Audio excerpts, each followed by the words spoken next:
पौराणिक कथा भोलेनाथ और अंधकासुर का संग्राम भाग 2। नमस्ते दोस्तों। पिछली कथा में आपने देखा कि भोलेनाथ का रौद्र रूप अंधकासुर से भिड़ गया, लेकिन क्या आप जानते हैं कि इस युद्ध में एक ऐसा रहस्य छिपा था जो देवताओं को भी डराने वाला था।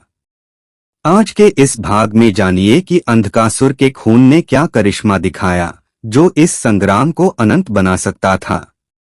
तैयार हैं इस थ्रिलिंग सफर के लिए?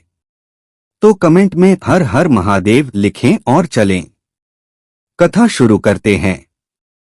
कैलाश पर्वत पर युद्ध अपने चरम पर था।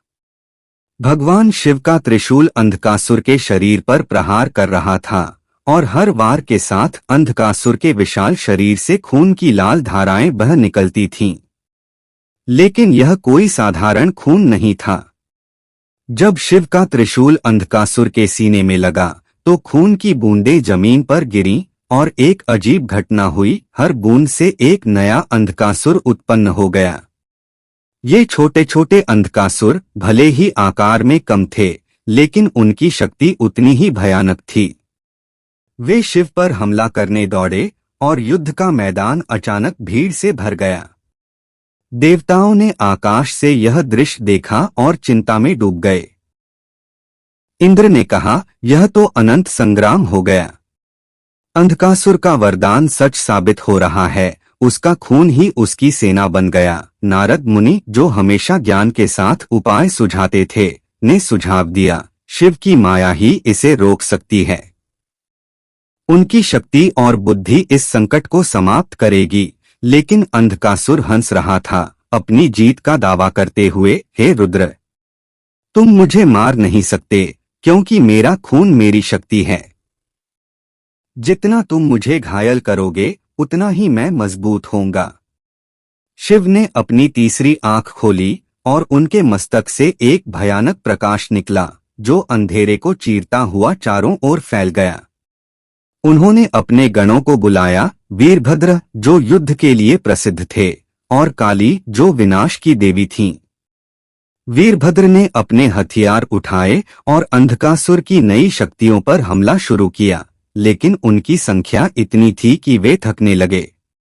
तभी काली ने अपनी जिह्वा फैलाकर अंधकासुर के खून की बूंदों को चाटना शुरू कर दिया। हर बार जब खून जमीन पर गिरता, काली उसे निगल लेती ताकि नई शक्तियां न पैदा हो सकें। यह दृश्य इतना भयावह था कि आसमान में बादल काले पड़ गए और बिजली चमकने लगी। अंधकासुर क्रोध से लाल हो गया। उसने अपनी सारी शक्ति एकत्र की और शिव पर एक विशाल प्रहार किया जो पर्वत को हिला दे। उसकी गदा ने हवा में आग की लपटें पैदा कीं और उसकी तलवार ने शिव के त्रिशूल से टकराकर चिंगारी उड़ाई। लेकिन शिव अडिग रहे, जैसे एक पर्वत जो तूफान को भी नहीं हिलाता। उन्होंने अपने त्रिशूल को और तेज किया और अंधकासुर के सीने में गहरी चोट पहुंचाई। खून की नदियां बहने लगीं और काली ने अपनी पूरी ताकत से उसे रोकने की कोशिश की।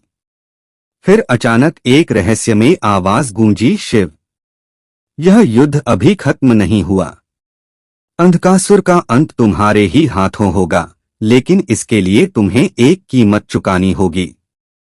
वह आवाज कौन सी थी और कीमत क्या होगी? देवताओं ने देखा कि अंधकासुर का शरीर कमजोर पड़ रहा था, लेकिन उसका खून अब भी नई शक्तियों को जन्म दे रहा था। तभी शिव ने एक अनोखा निर्णय लिया। उन्होंने अपनी शक्ति का एक हिस्सा काली को स्थानांतरित कर दिया, जिससे वह और शक्तिशाली हो गई। लेकिन यह निर्णय क्या परिणाम लाएगा, यह जानने के लिए आपको अगले भाग का इंतजार करना होगा। दोस्तों, यह थी भोलेनाथ और अंधकासुर की कथा का दूसरा भाग, जो हमें सिखाता है कि सत्य और शक्ति का मेल हर बाधा को तोड़ सकता है। शिव की माया और काली की वीरता ने इस युद्ध को नया मोड़ दिया है और यह हमें प्रेरणा देती है कि मुश्किलों का सामना करने के लिए हमें अपने भीतर की शक्ति को जगाना चाहिए। क्या आपको लगता है काली की शक्ति अंधकासुर को हरा सकती है? कमेंट में अपनी राय दें और हर हर महादेव लिखें ताकि भोलेनाथ की कृपा आप पर बनी रहे। अगला रोमांचक हिस्सा देखने के लिए चैनल को सब्सक्राइब करें और बेल आइकन दबाएं। इस कथा को अपने दोस्तों और परिवार के साथ शेयर करें ताकि भोलेनाथ की भक्ति हर घर तक पहुंचे।